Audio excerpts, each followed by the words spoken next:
Existe algo no céu noturno que muda a gente. Não importa quem você é ou onde você está. Quando você olha para a imensidão lá em cima, você se sente pequeno, mas ao mesmo tempo parte de algo gigante. Há 2000 anos, homens conhecidos como magos, que na verdade eram cientistas e astrônomos da época, sentiram exatamente isso. Eles viram uma luz, um sinal tão poderoso que os fez largar tudo e atravessar desertos. Nós chamamos de Estrela de Belém. Mas o que foi aquele brilho? Será que o universo conspirou para criar um espetáculo único? Hoje, eu quero te convidar para ser um detetive do tempo. Vamos usar a astronomia não para tirar a magia do Natal, mas para mostrar a realidade. E a realidade pode ser ainda mais mágica.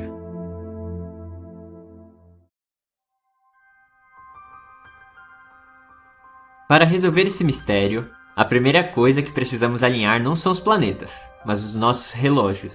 E aqui temos um problema fascinante.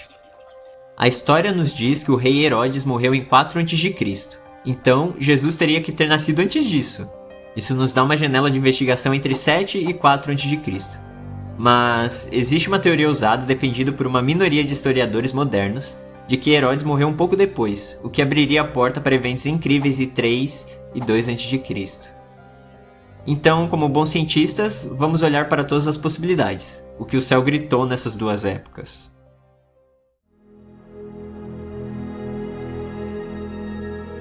Vamos começar pela hipótese que talvez seja mais visualmente impressionante. Se você olhar para pinturas antigas ou filmes sobre o Natal, muitas vezes a estrela de Belém é retratada com uma cauda longa, apontando para a Terra. Basicamente, um cometa. E a astronomia nos diz que essa representação artística pode ter um fundo de verdade.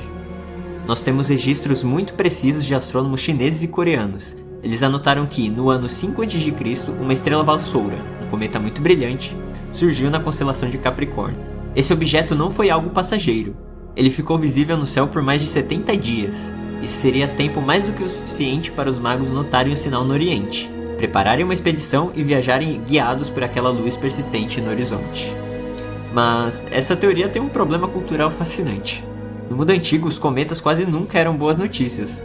Para os romanos e babilônios, eles eram presságios do caos, da guerra e da queda de impérios. A grande pergunta é, será que os magos interpretaram esse sinal de forma diferente de todo o resto do mundo? O cometa de 5 a.C. é um fato científico, ele estava lá. Mas se ele foi um mensageiro da paz ou um sinal de alerta, isso depende de quem estava olhando.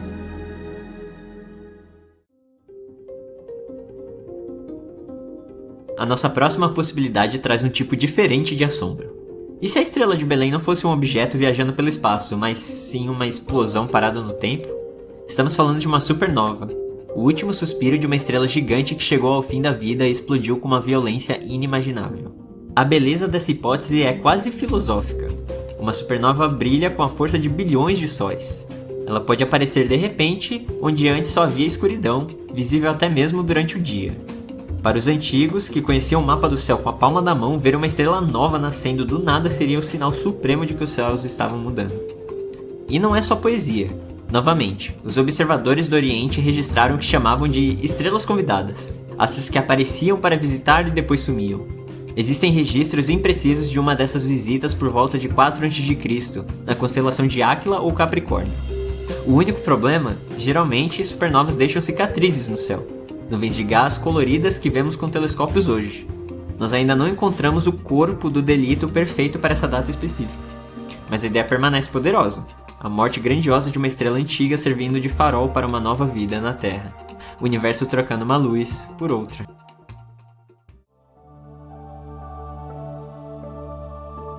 Se a supernova é uma explosão e o cometa é um visitante, a nossa terceira hipótese é sobre harmonia.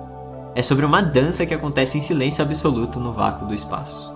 Para entender essa, precisamos viajar para o ano de 1603 e encontrar um dos pais da astronomia moderna, Johannes Kepler. Ele não estava satisfeito com respostas fáceis. Ele queria a matemática de Deus. Kepler calculou que, no ano 7 a.C., aconteceu algo extremamente raro.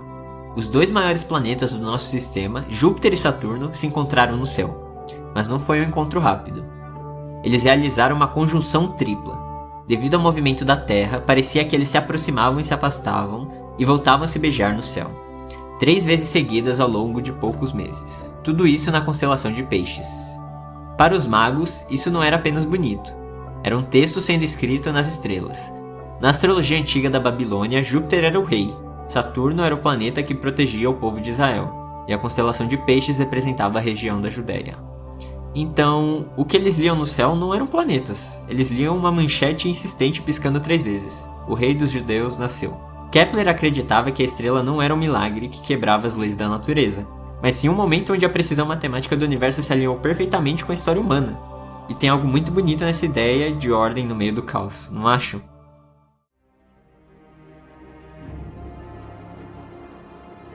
Até agora, nós falamos de cometas e explosões, mas existe uma última possibilidade, e é a minha favorita. Não porque seja um milagre, mas porque foi um alinhamento tão preciso que chega a ser difícil de acreditar. Se olharmos para junho do ano 2 a.C., o céu nos entregou um verdadeiro espetáculo. Temos de um lado Júpiter, o gigante do sistema solar, associado historicamente à realeza e poder. Do outro, Vênus, o planeta mais brilhante do nosso céu, símbolo de renovação e fertilidade. No dia 17 de junho, esses 2 astros protagonizaram um encontro raríssimo no horizonte oeste.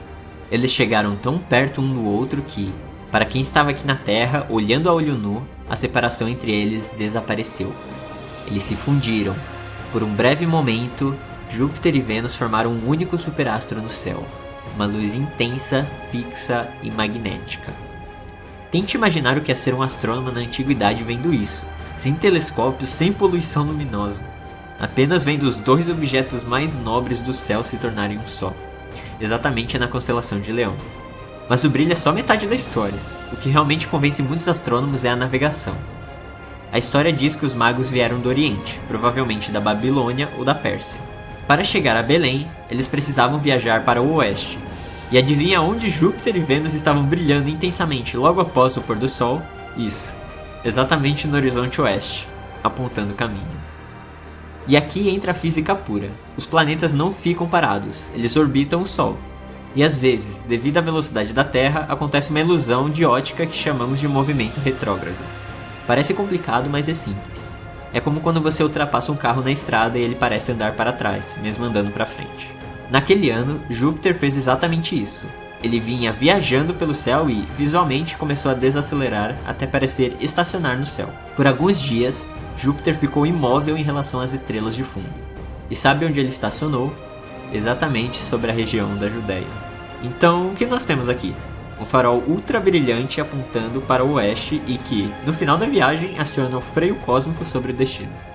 Não precisa ser sobrenatural para ser incrível, é apenas o sistema solar funcionando como um relógio suíço, ou melhor, como um GPS celestial. Para os magos, que estudavam ciclos do céu como quem lê um mapa, isso não era apenas uma coincidência bonita, era a combinação perfeita de símbolos, poder e renovação se unindo.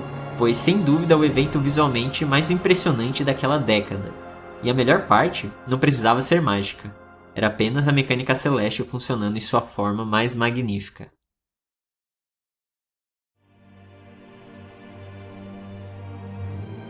No fim das contas, a resposta pertence ao passado. Pode ter sido um cometa assustador e belo de 5 a.C. Pode ter sido o beijo planetário de Júpiter e Vênus. Ou pode ter sido apenas uma bela história sobre a luz vencendo a escuridão. Nós nunca teremos 100% de certeza. Os registros se perderam e as datas são confusas. Mas, sabe, isso importa? O que me emociona como astrônomo não é apenas provar se foi Júpiter, Saturno ou uma supernova. O que me emociona é pensar que, há 2 milênios, pessoas estavam olhando para o mesmo céu que nós olhamos hoje. Elas buscavam esperança na escuridão, seja um milagre divino ou uma mecânica celeste precisa. A mensagem da estrela permanece. Em tempos escuros, nós instintivamente olhamos para cima em busca de luz. Neste Natal, quando você olhar para o céu, lembre-se, você está vendo a mesma história que guiou a humanidade por milhares de anos.